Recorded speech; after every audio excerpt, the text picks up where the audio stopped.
Hi BookTube, I'm here with my June wrap-up.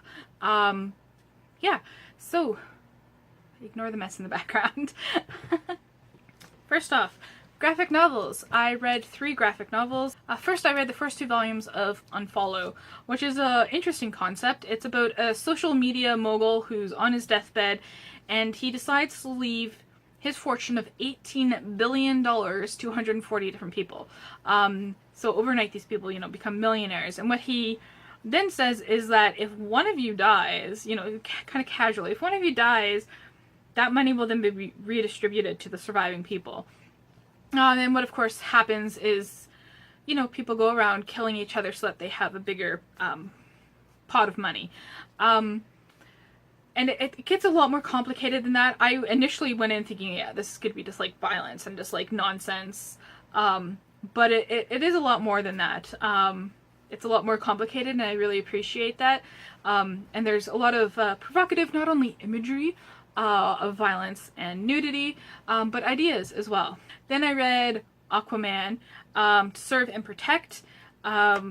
And I usually just read solo stories or kind of like alternate universe stories that are really just contained, written and illustrated by one team. So it was really interesting to read this, which was just kind of like an amalgamation of different stories instead of one big coherent story. And it was also by different artists. So that was interesting. You get different portrayals of... so we get this kind of older Aquaman figure. There he is there. And then in the last one, they completely change what he looks like. There, see at the end? He looks like much younger, like a hipster kind of jock type character. So yeah, but I found it was pretty cool to, dip in and out of these different storylines. I read a book of poetry. That is the Tales of which is really cool. It's kind of like the Japanese precursor to Casanova, and this character, this actual historical figure called Narihira, who is a legendary lover and poet. And it's generally thought the poems are written by him, but because it's been recollected and added to, and that there's poems by females, that it's not exactly clear if all the poems are by him, but all the poems are at least about him, or have something to do with him. So it was interesting. I do admittedly think it was kind of pointless to translate the poems, because they were so reliant on the play of words in the original Japanese, on a lot of homophonic words and such like that, and different meanings, which didn't come across in the translation. So I found that I spent more time reading the explanation of the poem than the poems themselves. So that was more interesting, I think, to read the explanations than the actual poetry. If Nobody Speaks of Remarkable Things, I was initially quite enthused about this, really enjoyed it, it was beautiful, but then it got gimmicky. And it just went on a bit too long.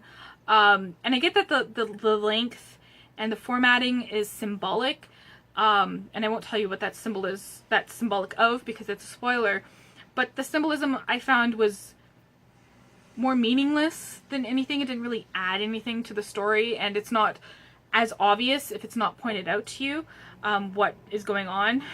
So it was very beautiful writing initially, but I think it was actually overdone and too long. Let's talk about The Sense of an Ending instead by Julian Barnes, which is in contrast to If Nobody Speaks of Remarkable Things, in that it was the perfect length.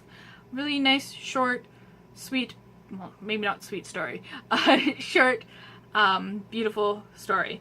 And I loved how the ending really left you scratching your head trying to figure out what's really going on there, what really happened. And I'm not going to talk about my theories because they're spoilery. Anyways, I particularly enjoyed the younger Tony as opposed to the older Tony, because I found the older Tony very self-centered, but it kind of did make sense afterwards if one of my theories is correct. So yeah. enough of that. Slate House is just another showcase of Mitchell's ability to just take so many different stories, write them in different styles, and tie them all together in a strange way. And I'm definitely looking forward to reading more of his stuff. And then I read The Heart is a Lonely Hunter, and you need to read this book. If you think that everything that we're encountering in the world today is new to us, it is not. This book was written in 1940, and it speaks to everything today. It is beautiful.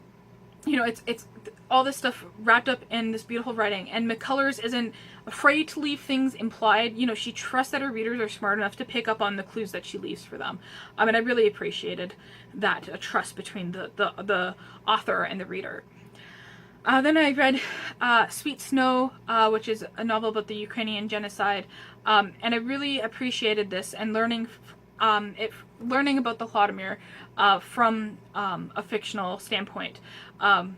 My grandfather went through this famine, and it wasn't just environmental famine. It was a famine that was purposefully done and purposefully executed by the Russian regime. And I appreciate the different perspectives. And it was really interesting reading this alongside The Heart is a Lonely Hunter, because they both take place just before World War II starts. And I think people need to know a lot more about the lead up to World War II, because a lot of people have a lot of misconceptions about that. And I'll talk about that in another video. Then we have The Fellowship of the Ring, which I listened to an audiobook. It's much easier to read than I initially remember. I read it 17 years ago. I was 12, 13 years old. I remember the language being much more difficult, but it's not. So don't let that stop you. I just want to talk about Sam really quickly. By God, I hate Frodo. I just hate him for how he treats Sam. Sam is literally a dog to Frodo. He's not even listed in the friends that Frodo lists off. He's like completely forgotten. He literally, in the book, curls up at Frodo's feet. And Frodo doesn't acknowledge that. He doesn't acknowledge that he has this amazing friend in Sam, this amazing loyalty. He just kind of is like, oh, he's a servant, he's a dog. You know, why should I treat him any better? And I just, so mad. So mad. Children's novels. A Little Princess. It's a great story. Burnett does everything to break this child's spirit, and her spirit does get crushed. I'm going to spoil it for you, and it's horrible, but I really appreciated that. Not because I like seeing little girls emotionally abused and physically neglected, but that she went to these lengths and she portrayed this happening. And it was different from the movie, which I actually appreciated, because I kept expecting this certain thing that happens at the end of the movie to happen in the book, and it doesn't. So it really kept me interested, and I wasn't, spoiled. It turned out differently. And then I picked a book that wasn't on my TBR. That's The Root Cellar by Janet Lunn, and this is just a reread of a childhood favorite, and I don't really have much to say to it. The writing's not as good as it is in A Little Princess. It's very kind of straightforward, but it's still a good story about a young girl looking for her friend. It's a time travel story. It's about a young girl who travels back in time to 1865, just after the American Civil War, and she is traveling about looking for her friend who got lost. So that's everything I read in June, I believe, and that is 12 books, which is pretty cool. Better than May. And I'm gonna shut up and wrap this up. What was your favorite book that you read in June? And thank you for watching.